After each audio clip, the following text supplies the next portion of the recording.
Stop acting like a teacher. So I did. 3 years ago I started working in a company where my manager was a piece of shit that would insult us and blame any problem on his employees, trying to get them against each other. I got burned out after about a year of 10 hours days and weekends and of doing tasks that were greatly above my paycheck and completely different from what I was promised as I got there. So I gave my resignations. My manager, though I was useless as he often said about anyone but himself, so instead of trying to find a new employee, he decided he would have taken over my role, to the horror of all my coworkers. The only problem, I was the only person who knew perfectly the company ERP program, and I would have had to teach him my 1,5 year experience in 2 weeks.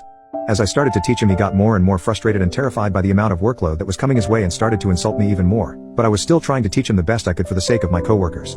All of this until the first day of my last week. I was pointing out a mistake he was making every time he did a certain task, and he replied screaming at me, "Shut the fuck up. I don't need you to act as a fucking teacher." So, malicious compliance, I didn't. I just sat beside him for the next and last 5 days, not teaching him anything, and every time he couldn't remember how to do something I would jokingly cheer him up, telling him I was sure he could come up with a solution himself if